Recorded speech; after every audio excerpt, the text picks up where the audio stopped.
Vamos a empezar nuestra clase. Vamos a continuar con la solución de algunos ejemplos y vamos a ver un poquito de teoría respecto a los perfiles.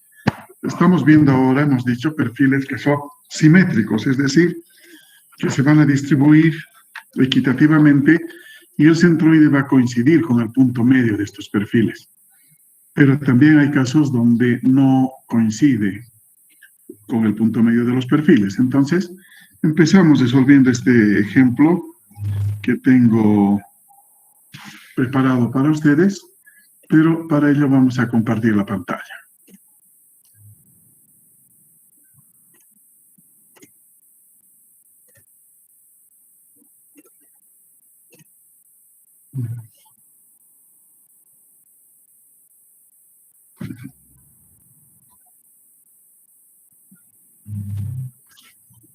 Bien, entonces tenemos este ejemplo que hemos preparado, donde lógicamente vamos a comenzar calculando las reacciones. Por cuestiones de espacio vamos a empezar en la parte superior, donde vamos a decir, por ejemplo, sumatoria de momentos en el apoyo 1 va a ser igual a 0. El sentido horario será positivo para el momento. Entonces, desarrollamos la expresión.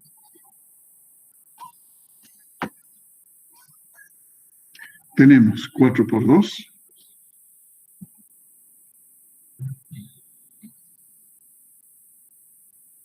Más el área del triángulo, que tiene altura 3, base 4, o sea, 3 por 4 sobre 2 por la distancia a su centroide, que va a ser 2 metros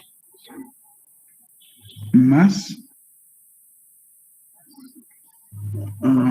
estoy mal, 2 tercios de la base, más 2 tercios de 4 metros, menos R2 por 5.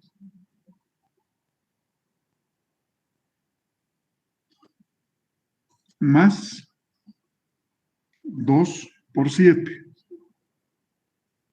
7, ¿no? 2, 5, 6, 7, sí. Igual 0. Calculamos R2. A ver, ¿cuánto sale?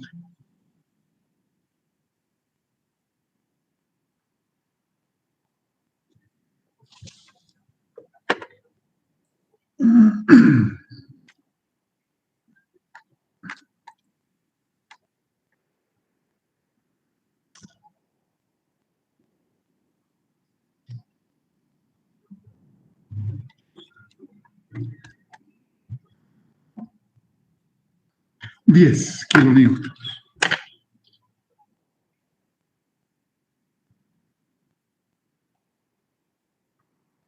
Luego tenemos la sumatoria de fuerzas en Y igual 0. Entonces sumamos todas las fuerzas en Y, que vamos a tener R1 menos 4 menos 3 por 4 entre 2 más R2 y menos 2 igual a 0. Calculamos. R1 va a ser 6, 10, 12. 12 menos 10 es 2. 2 kilonewtons. Perfecto. Una vez que hemos calculado las reacciones, procedemos a calcular o a dibujar los diagramas. Para ello vamos a habilitar la hoja.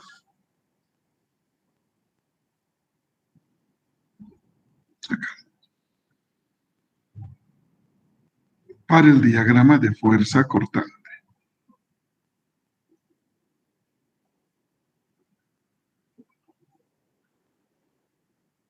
Entonces, comenzamos.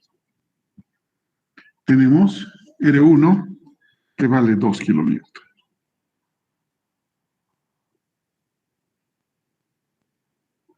no hay fuerza hasta el punto B. Ahí tenemos una fuerza puntual de 2 kilonewtons o de 4 kilonewtons. Entonces bajamos a menos 2 kilonewtons. Calculamos el área, pero como hay una fuerza puntual en este punto, el área solamente debo calcular hasta acá. Entonces voy a decir que esto es una altura Y. Entonces, lo que tengo que hacer para calcular esa altura Y es una relación de semejanza de triángulos. Vamos a hacer con otro colorcito para no confundir. Por semejanza de triángulos, tenemos la altura 3, la base 4, la altura Y, la base 3. Entonces, Y va a ser igual a 9 cuartos. Y eso es igual a 2,25 metros. Por tanto, esa altura Y que estamos considerando vale 2,25, ¿sí? Entonces tenemos menos 2 y ahora calculamos el área. 2,25 por 3 entre 2. O sea, menos 2 menos 2,25 por 3 entre 2. Menos 5,375. Y como habíamos hablado, bajamos mediante una parábola. Y acá está actuando R2. Y R2 vale 10 a eso. Entonces a ese valor le sumo 10. 4,625.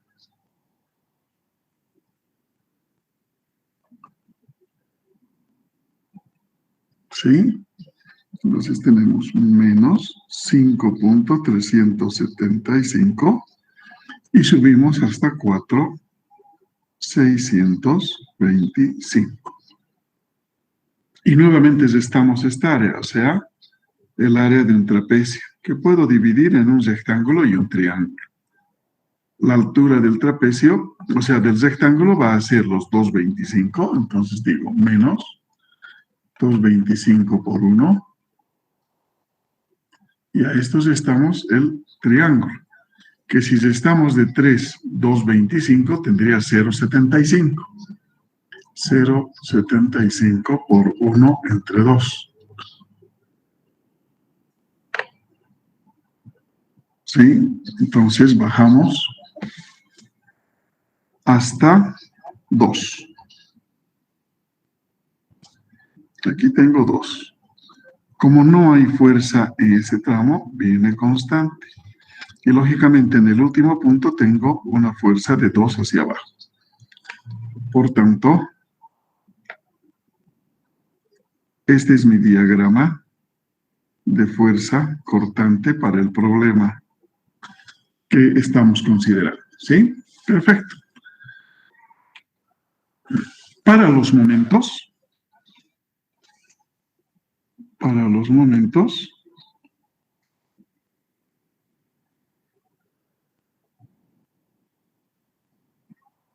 se aplica la ecuación universal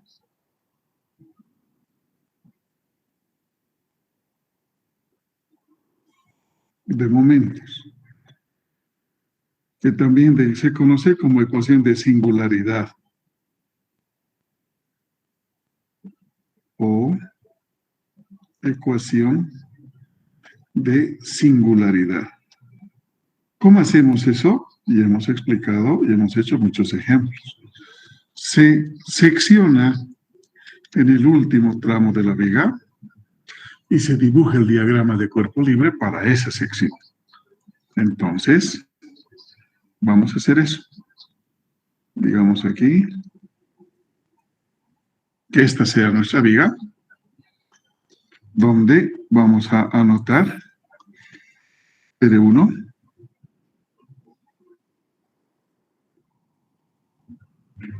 Conocemos R1, hemos calculado que vale 2 kilonewtons.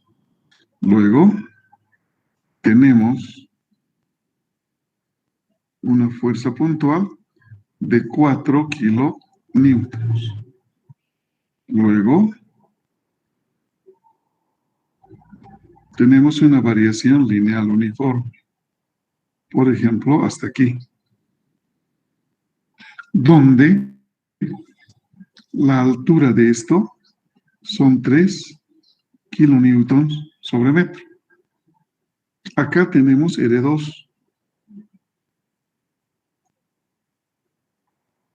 que vale 10 kilonewtons.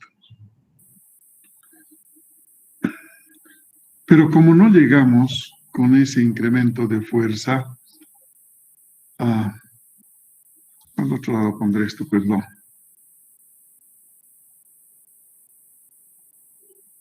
O sea, aquí voy a poner R2 igual 10 kilonewtons. Como no llegamos con la fuerza hasta la sección, lo que hacemos es aumentar esa fuerza y forzar que llegue hasta el punto de sección. O sea, mantenemos la variación lineal uniforme, pero ahora esta altura ya no es 3, ¿no? Ahora vale una altura Y. Pero todo esto que hemos aumentado debemos compensar en la parte inferior. Una cosa de este tipo. Sabemos que esto vamos a dividir en 3 kilonewtons y esta otra pequeña porción vamos a denominar Y', ¿sí? Otra cosa que vamos a ver es que aquí es el punto donde yo voy a calcular el momento. Ese es mi diagrama de cuerpo libre para esta situación. ¿No es cierto? Entonces, fíjense abajo, es un trapecio donde he dividido en un rectángulo y un triángulo. Entonces, lo que me falta es anotar las distancias. O sea, 2 metros, 3 metros, 1 metro, y luego lo que hemos seccionado. Y X medimos desde el inicio de la viga hasta donde he seccionado. Ese es el diagrama de cuerpo libre a considerar. Entonces, como la ecuación de momentos es un poquito larga, voy a empezar de acá. Voy a decir, el momento es igual. Debo calcular los momentos desde el punto anaranjado. Entonces, la altura R1 es 2 y la base es X menos 4 por todo el X menos 2 menos el área del triángulo, pero ya hemos dicho, la altura del triángulo ahora es Y, la base va a ser todo el X menos 2 entre 2 por X menos 2 entre 3. Luego vemos esta carga puntual, la reacción R2, más 10 por todo el X menos 2 más 3, 5. Después, este rectángulo. Voy a hacer primero el rectángulo y luego el triángulo. Entonces, más, porque las fuerzas están hacia arriba. Ya habíamos dicho, cuando colocamos una fuerza encima de la viga, en este caso encima de esa línea azul, su acción es hacia abajo. Cuando coloco por debajo de eso, su acción es hacia arriba. ¿Ya? Entonces, tenemos el triángulo 3 de base por X menos 6 por X menos 6 entre 2. ¿Sí? Y finalmente el triángulo pequeñito, que va a ser más también. Y' por x menos 6 sobre 2 por x menos 6 sobre 3. Esa es la ecuación. Bien, ¿qué me está faltando? En ese hueco que tengo voy a arreglar lo que me está faltando. Analizar el triángulo.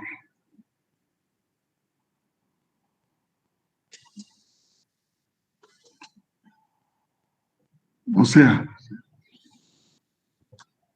aquí tengo 3, aquí tengo y. Este 3 tiene 4 metros. Y esto vale x menos 2. Entonces decimos, por semejanza de triángulos, voy a tener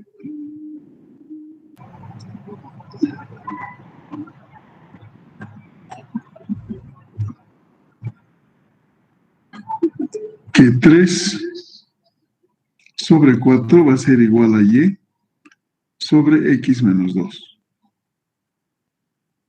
Despejo y va a ser igual a 3 cuartos por x menos 2, o sea, 3 por x menos 2, todo sobre 4. Eso es y.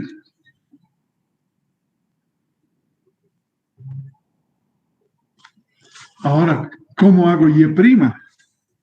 Ese es un conflicto mayor. Aquí al ladito. ¿A qué es igual y'? Estoy viendo que y' va a ser igual a toda la altura y menos 3. Entonces, en vez de y, coloco 3 cuartos por x menos 2 y resto 3. Ojalá que no se confunda. Y', voy a desarrollar 3 cuartos de x menos 6 cuartos menos 3. Entonces, y' es igual.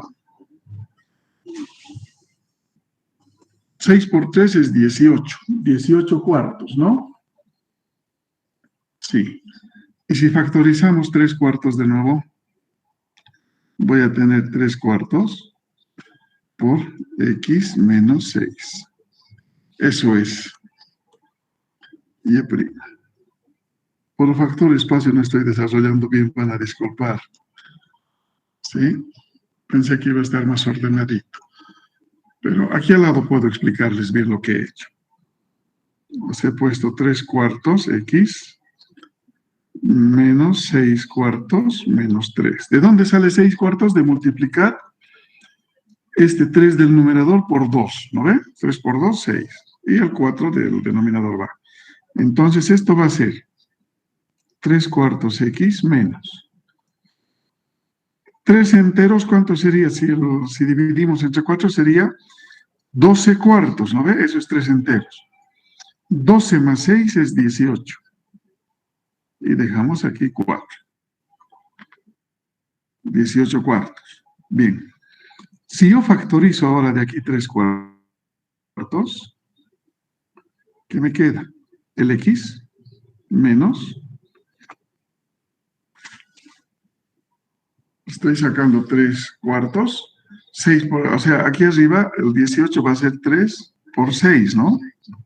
Pero este 3 va a ir a dividir entre 4 para salir factor común, entonces me va a quedar directamente 6. Eso he hecho y anotado ahí, ¿sí? Perfecto. Entonces, una vez habiendo explicado eso, vamos a borrar esto para que no nos confunda después. Y vamos a anotar finalmente la ecuación de momentos que voy a seguir. O sea, el momento es 2 por x menos 4 x menos 2. En vez de y, coloco su equivalente, 3 cuartos x menos 2. Entonces, hay 3 en el numerador, pero aquí hay 3 en el denominador. Puedo simplificar. Solamente me va a quedar un cuarto. Entonces, en el denominador, como hay 4 abajo, por 2, 8.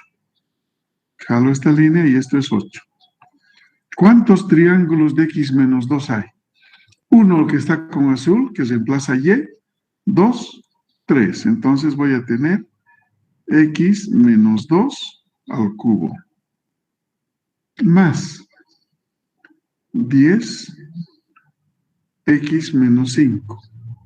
Más 3 medios de x menos 6 al cuadrado. Más, ahora y', 3 cuartos de x menos 6. Otra vez este 3 se simplifica con el 3 del denominador. Abajo me queda 8. Entonces, coloco 8. Y voy a tener x menos 6 al cubo.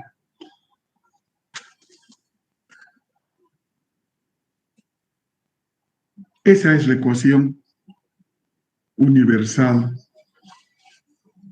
de momentos.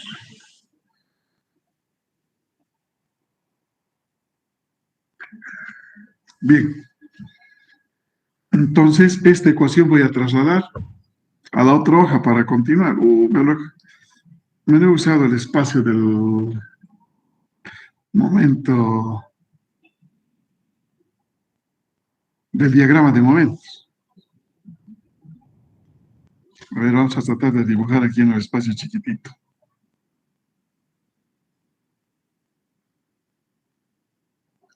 Ya, ahorita vamos a dibujar eso. Como me he olvidado de ese espacio.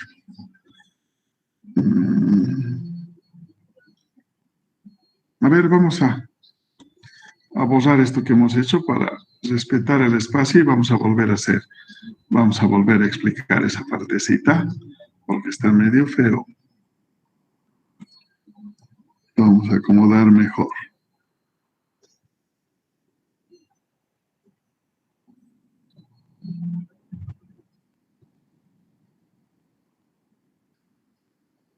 Tenemos otra hoja para hacer también.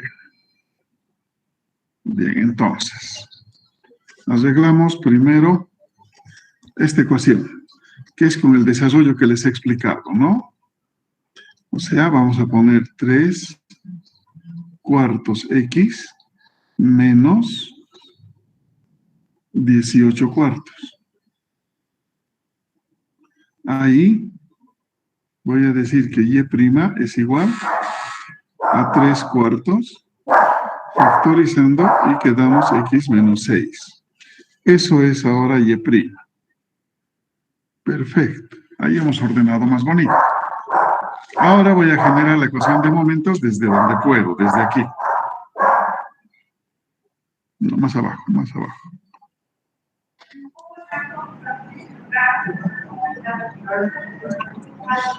Entonces, 2 por x menos 4 por x menos 2.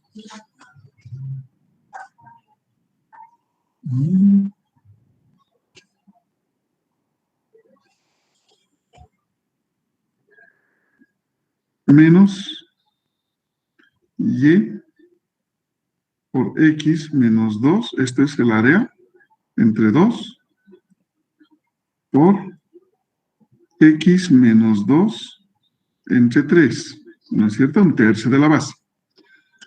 Más 10 por x menos 5. Ahora el rectángulo de rojo que está aquí, más 3 por x menos 6 por x menos 6 entre 2. Y finalmente el triángulo chiquito, que dice y',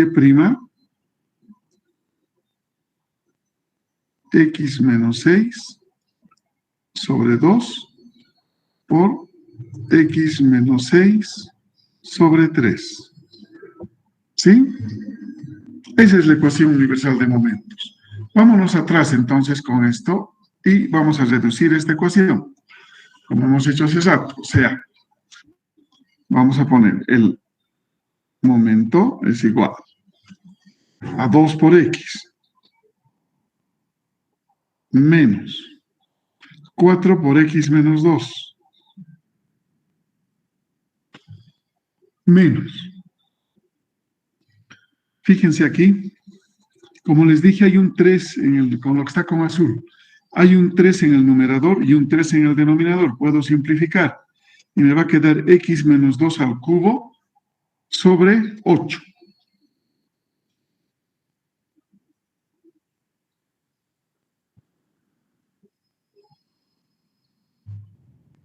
Sobre 8. Eso es. Más, entonces, ahora. 10 por x menos 5.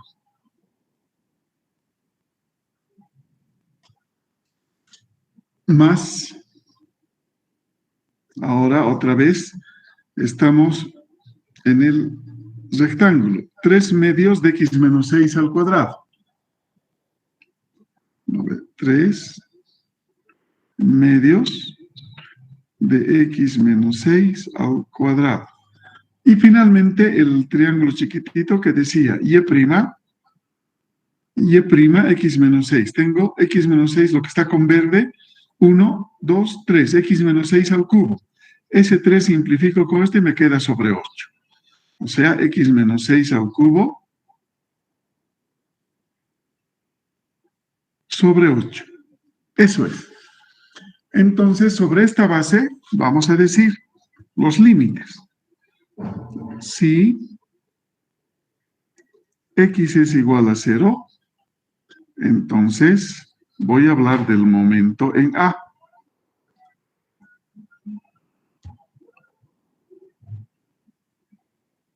Ese inicio de viga me va a dar 0, ¿no? En la ecuación reemplazo en vez de x, reemplazo el 0. 0 por 2 es 0. Menos 2, todo lo que es negativo o 0 dentro del paréntesis angular se elimina. Entonces tengo 0. Los otros límites van a ser, si x es igual a 2 metros, si x es igual a 5 metros, si x es igual a 6 metros, y finalmente si x es igual a 7 metros.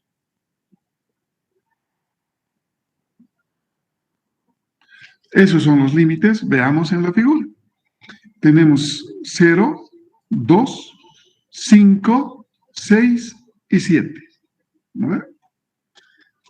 Bien, ahora reemplazamos estos valores de x en la ecuación de momentos. Vamos a decir que va a ser el momento en B. 2 por 2. 2 menos 2, 0 se elimina. 0 se elimina, negativo y negativo. Entonces tengo 4. La unidad de fuerza es el kilonewton y el de longitud del metro. Ahora viene el momento en C. 2 por 5 menos 4 por 5 menos 2 es 3, menos 5 menos 2, 3 al cubo sobre 8. Luego es 0 y negativo. Ahí queda. Calculamos. 5 por 2, 10, 4 por 3, 12, 10 menos 12 es menos 2, 27 octavos. Uy, así está. Calculadora mejor. Igual, 5,375 kilonewtons por metro. El otro momento va a ser el momento en D. El momento en D cuando x 6 metros, 2 por 6, menos 4 por 4, menos 6 menos 2 es 4 al cubo sobre 8, más 10 por 1. Dime. ¿El momento en C no sería negativo? Creo que no. A ver, vamos a recalcular. Antecitos quiero ver esto. 6 menos 5 es 1. Esto es 0 y 0. Ya, a ver. El momento en C me dices, ¿no? A ver, voy a recalcular. Sí, tienes toda la razón. Menos 5,375. No me había fijado eso. Gracias. Este también es negativo, este último. Menos 2.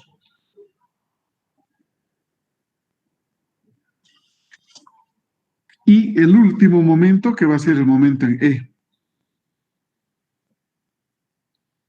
Igual. 2 por 7 menos 4 por 5 menos 5 al cubo sobre 8 más 10 por 2 más 3 medios de 1 al cuadrado más 1 al cubo sobre 8. Este debería darme 0 o un decimal muy cercano al 0, ¿no? A ver, calculemos. 2 por 7 menos 4 por 5 menos 5 al cubo entre 8 más 10 por 2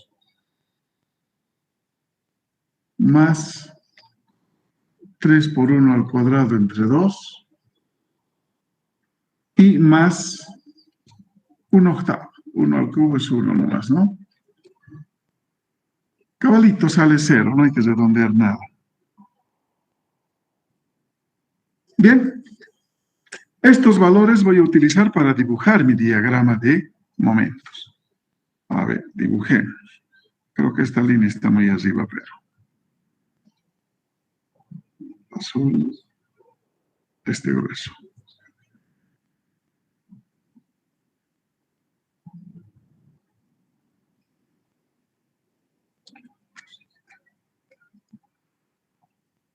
Listo, ahora sí, vamos con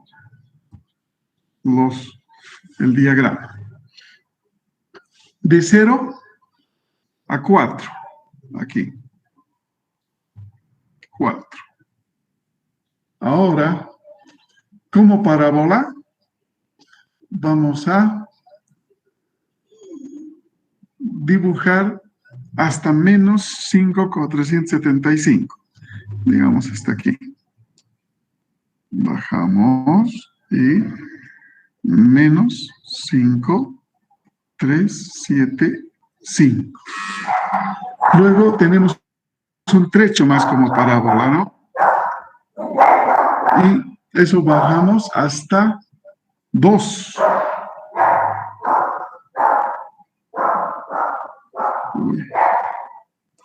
Menos 2. Y en línea recta hasta 0. Y este es mi diagrama de momentos. De este diagrama voy a decir que el momento máximo va a ser igual a 5,375 kilonewtons por metro. Eso es. Ese es el momento máximo. Bien, volvemos a la otra hoja. Tenemos el diagrama. Y ahora decimos, el esfuerzo normal máximo es igual al momento máximo por la distancia c sobre la inercia. Y esto, este máximo es el de trabajo, el que está con las fuerzas vivas. Y eso debe ser menor o igual que el esfuerzo admisible sobre el coeficiente de seguridad. ¿Sí? Bien, reemplacemos datos. En vez del momento máximo es 5,375, ¿no? Por la distancia C. ¿Cuánto vale la distancia C? Aquí dice H es igual a 2B. Como estoy haciendo la mitad, voy a decir que C es igual a B. ¿Estamos de acuerdo? Porque hacia abajo también voy a tener C. de esa manera. Entonces, en vez de mi distancia C, voy a colocar la dimensión B. B por B, entonces. ¿Qué divide? ¿Qué divide? ¿Divide a qué? A la inercia. ¿Cuánto es la inercia de un rectángulo? La inercia de un rectángulo es la base por la altura al cubo sobre 12. O sea, B por H al cubo sobre 12. Eso es igual al esfuerzo admisible. El esfuerzo admisible vale 100 megapascales. Aquí está. Y el coeficiente de seguridad vale 2. Entonces, 100 por 10, ¿a la cuánto? A la 6 si es mega, ¿no ve? Pero como la fuerza está en kilonewton, solamente a la 3, porque ahí voy a tener kilonewton sobre metro cuadrado. Y todo eso dividido entre 2. Entonces, como H es igual a 2B, reemplazo eso. Y voy a tener 5,375 por B, que divide a B por 2B. Como está al cubo, va a ser 8B cubo sobre 12. Igual a 100 por 10 a la 3 sobre 2. Entonces, simplifico un B del numerador con uno del denominador. Y despejo B. B es igual a la raíz cúbica ¿de cuánto? Entonces, este B está yendo a multiplicar acá. Mantengo mi numerador y voy a decir 12 por 5,375. Este 2 del coeficiente de seguridad va a multiplicar también. Y todo dividimos entre 8 por 100 por 10 a la 3. ¿Sí? Entonces, B sale de ahí y con ese resultado calculo H, que es 2 veces B. ¿Cuánto sale B? 54,4 centímetros, ¿no? Ya me estaba asustando. Y H va a ser 108,8 centímetros.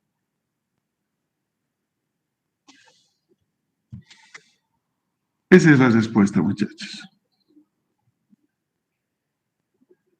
Ese es el dimensionamiento para este problema. Creo que era ese el problema que me habían dicho que resuelva, especialmente para el diagrama, ¿no?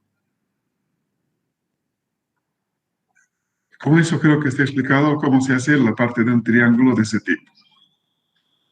Bien, ahora vamos a ir un ratito a la hoja teórica para que podamos ver un poquito de teoría de lo que son los perfiles comerciales, ¿ya?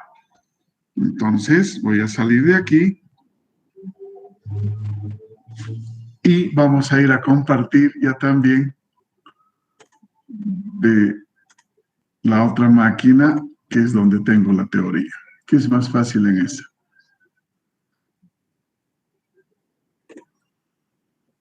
Bien, este problema es el que acabamos de resolver.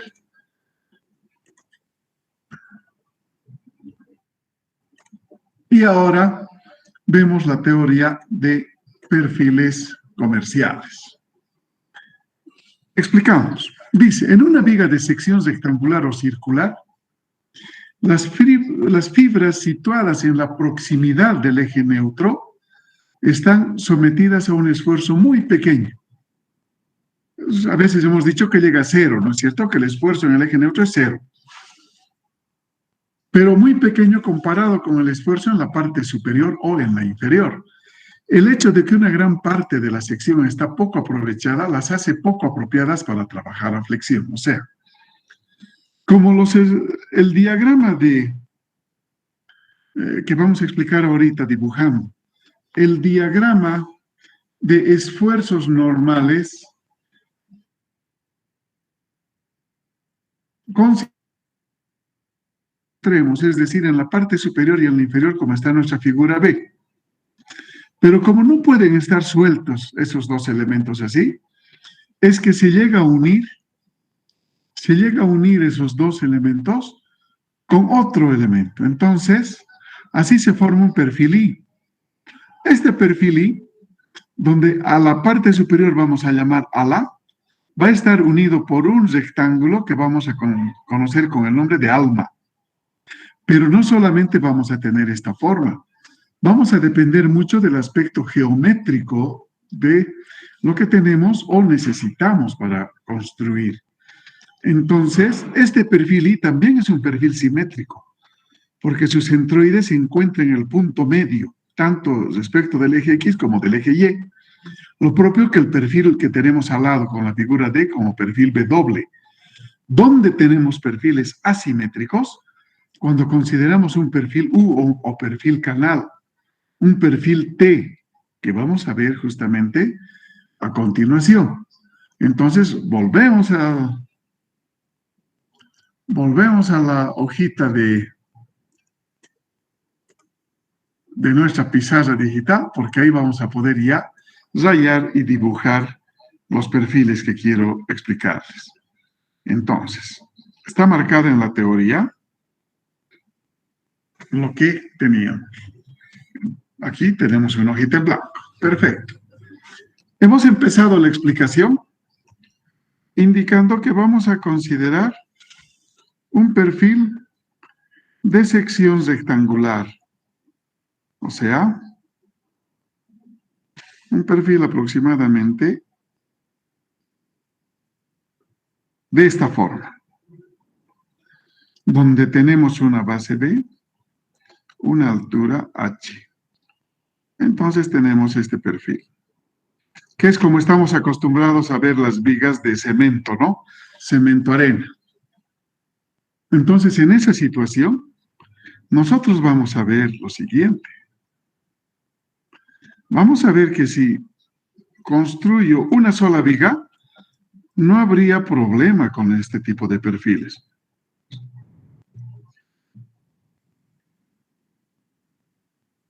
No tendríamos problema, pero si en vez de la mezcla o de hormigón utilizo acero, ahí ya tengo problema porque el acero es un material más caro y debo ahorrar. Entonces dice la teoría que yo, cuando considero la distribución de esfuerzos, si tengo aquí una línea de referencia, en un tramo de la viga puedo considerar un esfuerzo de compresión. Pero en la misma viga, después de un apoyo, de repente ese mi esfuerzo máximo es de tracción. Y los máximos hemos dicho que en la flexión están en los extremos, ¿no? Lo mismo en la parte inferior, digamos primero compresión y luego tracción. Perfecto. Pero, de acuerdo a la ecuación que hemos analizado, hemos dicho que el esfuerzo es igual al momento por Y sobre la inercia. Entonces, el momento y la inercia van a permanecer constantes. Lo que varía es esta altura Y. Esta es nuestra variable. Cuando es en el eje neutro es 0. Por eso el esfuerzo en el eje neutro es 0. ¿Sí? Entonces, vamos a ir de 0 a que se haga máximo en un tramo o de 0 a que se haga máximo pensando en la compresión. Pero si en un lado es máximo en compresión, hacia abajo será máximo en tracción y así sucesivamente. Ahí no me ha salido bien. Perfecto. Pero fíjense esa distribución de esfuerzos. Yo voy a rayar los elementos equivalentes, ¿no? Hemos dicho que cuando es la fibra superior en compresión máxima, la inferior debe ser en tracción máxima. Y lo mismo voy a considerar Cuando es en tracción arriba, en compresión debe ser abajo. Entonces, esta distribución de esfuerzos que estoy dibujando debe reflejar, pues, a la masa que voy a entregar a mis perfiles. Por eso es que en la primera figura que les mostré, me dice que debo colocar la mayor masa donde están los esfuerzos máximos, o sea, en los extremos. Y a estas masas que están separadas en este momento, le vamos a dar el nombre de ala. Pero como no puede haber un perfil de este tipo donde hay elementos separados, voy a unir mediante otro rectángulo esos dos elementos. Y así garantizo que la distribución, o que este perfil va a soportar esta distribución de esfuerzos. Y a esto he denominado alma. Entonces, esta distribución o este perfil sí va a ser capaz de soportar estos esfuerzos que he dibujado con verde y anaranjado. Pero como les he dicho, este también es un perfil simétrico, ya que el centroide queda en su punto medio. Pero muchas veces por la necesidad, yo necesito un perfil canal. Entonces, el perfil canal es lo que voy a conocer con el nombre de perfil C.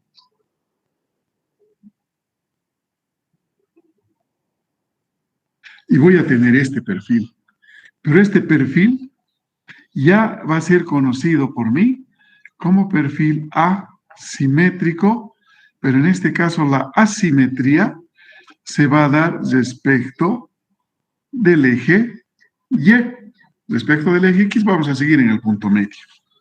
Sucede que por construcción yo también puedo conocer o necesitar una viga cajón. ¿Y cómo es la viga cajón? Es un rectángulo con un hueco al medio. Esta es la viga cajón. ¿Sí? O necesitaré un angular, un perfil L. ¿Sí? O en algún caso, necesitaré solamente un perfil I. Hemos hablado de un perfil T.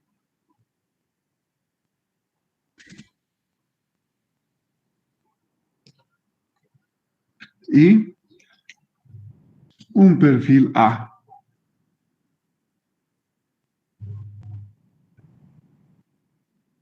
Entonces, fíjense, la unión de estos perfiles está formando un perfil o un conjunto que podemos hablar de una palabra colita, ¿no?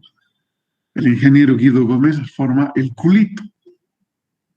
Ya, pero es mejor poner colita. Entonces, fíjense, como les digo, de acuerdo a la necesidad que tengamos, podemos generar cualquier tipo de perfil, inclusive algunos perfiles medios raros. Largo aquí, cortito aquí, así, o un perfil E también puede haber, y demás, pero es para darle funcionalidad a los perfiles que trabajan como vigas. Y todo esto se hace ¿para qué? Para ahorrar material y hacer perfiles, como su nombre indica, perfiles comerciales o perfiles económicos. Pero lo que interesa ahora para nosotros en la materia es recordar lo que ustedes ya saben. O sea, ¿ustedes qué saben de los perfiles asimétricos? Que cuando cambio el tipo de perfil de simétrico a asimétrico, voy a trasladar su centroide. Si en el perfil simétrico el centroide era en el punto medio, en un perfil asimétrico el centroide se va a aproximar a donde tengo mayor área o mayor masa. Entonces voy a trasladar el punto del centroide mediante ejes paralelos. Entonces tendré que hablar del cálculo del centroide y del momento de inercia.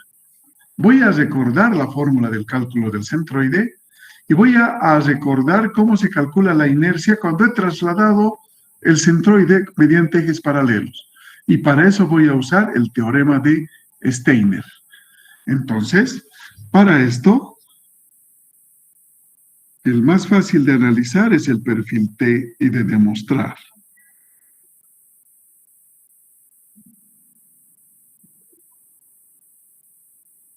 voy a considerar un perfil T que va a tener estas dimensiones: A, B, C, y no voy a poner D, voy a poner E directo, voy a saltar a E. Entonces, ese es el perfil que voy a analizar ahora, y mediante este perfil voy a recordar las fórmulas para calcular el centroide inicialmente. Entonces, voy a llamar rectángulo 1 al vertical y rectángulo 2 al horizontal, ¿sí? Inicio recordando la fórmula de cómo se calcula el centroide para áreas. Entonces, se viene a mi mente esta fórmula. Y barra, que va a ser la distancia del eje de referencia al centroide, va a ser igual a la sumatoria de todas las áreas por la distancia a su centroide original sobre la sumatoria de todas las áreas. Y cuando i varía de 1 a n, ¿no? Entonces, ¿qué hago primero? Identifico mi sistema de coordenadas de referencia. Siempre es recomendable que el sistema de coordenadas se ubique en la base, ¿sí? Para no estar usando números positivos, números negativos. Entonces, voy a ver que la distancia original a los centroides originales, ahora son dos rectángulos compuestos. Entonces, el rectángulo 1 va a tener su centroide original aquí. Y a eso voy a llamar Y1. El rectángulo 2, como hay que medir hasta la referencia, va a tener su centroide aquí, en la mitad, ¿no es cierto? Y esto va a ser Y2. Entonces, en el desarrollo de la fórmula para Y barra, esta sumatoria me indica, como estoy analizando dos rectángulos nomás, será el área de 1 por la distancia Y1 más el área de 2 por la distancia Y2. O sea, Y1 y Y2 significa la distancia medida desde el eje de referencia hasta el centroide de cada uno de los elementos. O sea, Y1 hasta el centroide del área 1 o del rectángulo 1 y Y2 hasta el centroide del rectángulo 2, dividido entre la suma de áreas, o sea, área 1 más área 2. Esa es la fórmula desarrollada. Ahora voy a necesitar más espacio. Y barra es igual. ¿Cuánto vale el área 1? A por B. La distancia al centroide desde el eje de referencia es la mitad de B. B medios. Más el área 2, E por C, por la distancia medida al centroide, que va a ser toda la distancia B, más C medios, dividido A por B, más E por C. Esta es la fórmula desarrollada para que yo calcule el centroide. Si hubiera una tercera figura, tendría que sumarle en el numerador esa tercera área y dividir también, ¿sí? Ahora, para la inercia, como hemos dicho, estamos viendo que estamos trasladando el centroide porque mi respuesta me va a decir que Y barra va a estar ubicado aproximadamente aquí. Entonces, el Y que estoy calculando, les digo que siempre se va a acercar a donde tengo mayor masa o mayor área. Entonces, ahí estará Y barra, ¿sí? Para la inercia, voy a aplicar lo que conozco con el nombre de teorema de Steiner. Entonces, ¿qué dice el teorema de Steiner para la traslación de ejes paralelos? Me dice que la inercia total es igual a la sumatoria de todas las inercias, cuando I varía de 1 a n, más la sumatoria de todas las áreas por una distancia d elevado al cuadrado. cuando I varía de 1 a n. Esta es la fórmula del teorema de Steiner, que desarrollada da lo siguiente. Para nuestro caso, será la inercia de 1 más el área 1 por la distancia de 1 al cuadrado, más la inercia 2, más el área 2 por la distancia de 2 al cuadrado. Ahora, ¿qué es de 1 y qué es de 2? De 1 va a ser igual a la distancia entre el centroide original de la figura 1 y el centroide desplazado, o sea, entre Y1 y Y barra. Esto es de 1. Y de 2 también, del centroide original de la figura 2 al centroide desplazado. Eso es de 2. Entonces, viendo esto, ¿cómo sería el desarrollo de nuestra ecuación? Nuestra ecuación se desarrollaría de esta manera.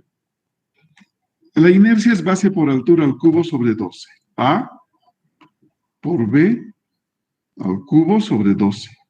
Más el área A por B. Por la distancia de 1 al cuadrado. Vamos a poner así. El valor de Y barra menos Y1 al cuadrado. Eso es de 1. Más la inercia de 2. La base E, la altura C al cubo sobre 12. Más E por C por Y2 menos Y barra al cuadrado. Ese sería el desarrollo para calcular la inercia para un perfil T. Y vamos a ir aplicando diferentes tipos de perfiles. ¿Está bien? Entonces, de esto trata el análisis de un perfil asimétrico. Bien, viendo estas fórmulas, ahora vamos a aplicar eso a un perfil T, pero dándonos valores para que podamos calcular la nueva posición del centroide en este caso. Entonces vamos a la otra hojita, donde me voy a dar un perfil T.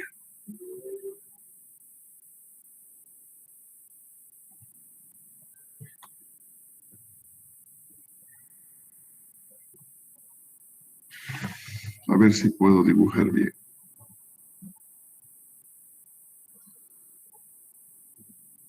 Ya. Vamos a decir que esto vale 2 centímetros.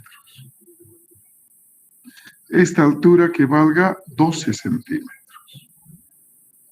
Este otro que sea un poquito más grande, 3 centímetros. Y esto que valga 16 centímetros. Esas son mis dimensiones del perfil. Entonces, para esta situación, calculo el centroide.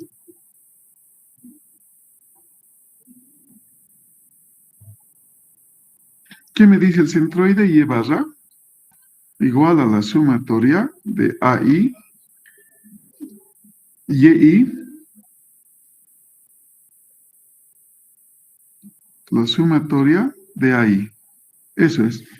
Para nuestro caso será A1, Y1, más A2, Y2, sobre A1, más A2. Esto es Y barra. Bien. Primero siempre definir dónde está mi referencia de eje.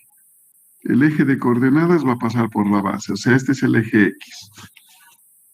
En esa situación ahora digo, el área 1, base 2, altura 12. 2 por 12. Por Y1. ¿Cuánto es la distancia Y1? Va a ser la distancia del eje de referencia hasta el centroide de la figura 1. ¿Cuánto es ese centroide? La mitad de 12. 6 centímetros. Entonces aquí coloco por 6. Más el área 2. Estoy considerando lógicamente que esto es 1 y esto es 2. Entonces, el área 2, 16 por 3. Por ahora, la distancia desde el eje de referencia hasta el centroide de la figura 2. ¿Cuánto va a ser? Recorro 12 más 1,5, o sea, 13,5 centímetros.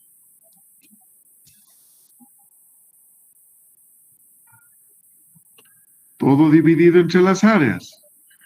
2 por 12 más 16 por 3. Entonces, de ahí voy a calcular el centroide y barra. Calculamos.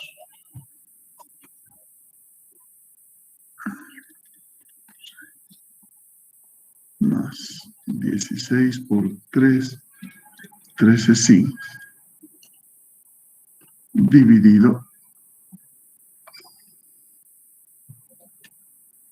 Dividido entre 2 por 12 más 16 por 3. 11, ¿está bien? Sí, que sale 11. 11, ¿no? Gracias. 11 Sí, que sale 11. centímetros. Gracias. Qué bien. Pensé que me equivoqué. Perfecto. Entonces, fíjense, vamos a estar cerca al ala superior. Uy, qué chueco.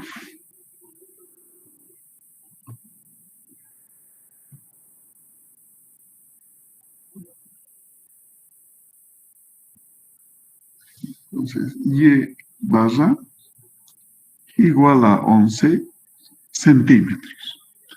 Bien, ahora veamos la inercia.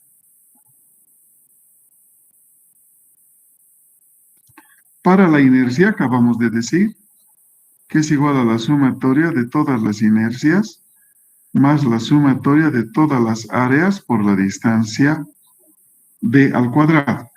Entonces, desarrollamos la inercia de 1 más área 1 de 1 al cuadrado más la inercia 2 más el área 2 de 2 al cuadrado. La inercia es la 1, base por altura al cubo sobre 12. 2 por 12 al cubo sobre 12, más el área 2 por 12 por la diferencia de centroides, o sea, de 1. ¿Cuánto va a ser de 1? 13, no, estoy mal. 11 menos 6. 5.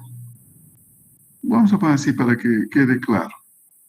11 menos 6 al cuadrado. Más la base 16, altura 3 al cubo, sobre 12 más 16 por 3 por el centroide Y2 es 13,5.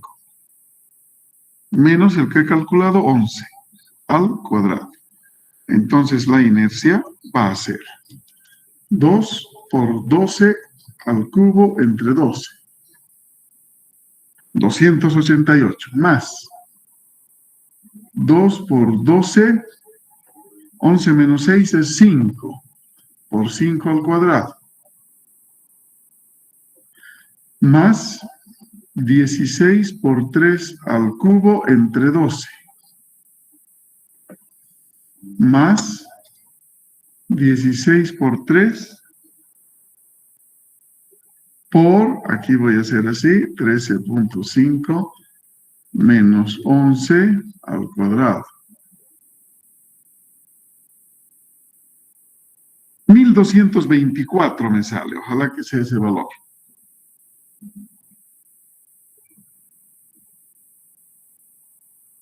Las unidades, como estén en centímetros, centímetros a la 4. Siempre la inercia está elevada a la cuarta potencia.